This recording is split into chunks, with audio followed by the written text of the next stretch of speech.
Сәлем, дуслар. Сәлем. Дуслар, 11 ел көтеп алган көннәр якынлаша. Не дейкен дейсезме? Мәктәп укучыларының чыгарылыш кичәләре. Һәм бу көннең нәрсә кирәге, һәм ничек матур булырга? Бу сорауларга җавапларны Лилия Исмагыйлова бирәчәк. Исәнмесез, Лилия апа? Исәнмесез. Хәлләрегез ничек? Бик әйбәт. Хәлләрем. Менә килеп җиттем сезгә. Сезгә үземнең шундый кирәкле киңәшләремне бирергә дип уйлыйм, чөнки чыгарылыш кичәсе ул шундый бик тә мөһим, безнең шундый мөһим бәйрәм, безнең тормышта теге изе кала торган, истә кала торган һәм күп кенә мәктәп укучыларының шундый проблемасы дип әйтегез, нәрсә киергә, әтияни нәрсә алып биргәнне киергәме, әллә инде үзебез уйлап чыгарган бер нәрсәне киергәме дигән уйлар белән алар баш ваталар. Миңа калса шулай бит. Лилия апа, чыгарылыш кичәсе киемнәренә мода бармы? Дөресен генә әйткәндә, теге кички киемнәргә мода шулай ук үзгәреп тора. Ул инде көндәлек киемнәргә дә кагыла, ул кички киемнәргә дә кагыла. Чыгарылыш кичәсе безнең инде кичке шундый мероприятие булып тора. Шуңа күрә мода әлбәттә бар һәм бик күп төрле нюанслары бар дип әйтә алам киенгәндә чыгарылыш кичәсендә. Әмма кызларга кием сайлаганда нәрсәгә игътибар итәргә кирәк? Иң мөһиме, монда инде менә стилистика ягына караганда, шунлыкта кием сайлаганда безнең күп кенә шундый пунктлар бар. Без игътибар итәргә тиеш булган пунктлар бар. Монда инде сезнең фигурагызда, монда нинди төсләр яратуыгызда, сезнең теге 5-легә генә укуыгыз, 4-кә генә укуыгыз да шулай ук мөһим дип саныйм. Чөнки кемдер активист, кемдер теге класста, сыйныфта шундый зуррак булып тора. Кем дип әйтик инде без аны? Командир дип әйтәләр безнең, староста, авторитет, староста булып тора. Шуңа күрә ул менә кием сайлаганда һәр вакыт иң мөһим әйбер нинди уй калдырасыбыз килә, менә шундый фикер калдыру мәсьәләсе. Монда инде син кызыл күлмәк сайлыйсыңмы, ак күлмәк сайлыйсыңмы?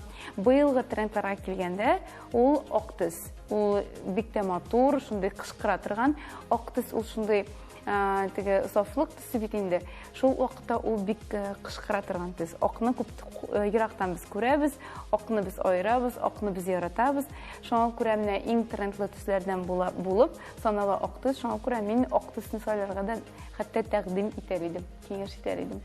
Егетләргә кием сайлаганда нәрсәгә игътибар итәргә кирәк? Егетләр алар һәр вакытта ирләр кебек егетләр булып күренергә тиеш бит инде. Һәм хәзер шундый мода, шундый тренд, теге туфли, ниндидер классик аяк киемнәр генә түгел, ап-ак кеда белән дә бик тә матур күренергә була, хәтта чыгарылыш кичәсендә дә. Шуңа күрә мин хәтта шундый киемнәр тәкъдим итәр идем, көндәлек тормышта да кия торган, һәм кичке тормышта да кия торган. Ул инде ниндидер чинос дигән шалбар бар. Бу шалбарлар бит инде күп төрле. Джинс шалбар бар, чинос дигән классик шалбар бар. Менә чинос дигәне безнең кибетләрдә иң күп сатыла торган, иң сорауга лаеклы шалбарлар алар. Алар бик тә туры киләчәк көндәлек тормышта кулланырга да һәм кичке тормышта да.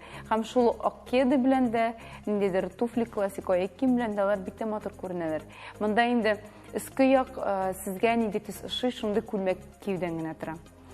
Пиджаклар шулай ук онытмаска кирәк, һәм прическа, менә синең бик тә матур прическа. Мин мондай прическа белән барыр идем хәтта. Малай булсам.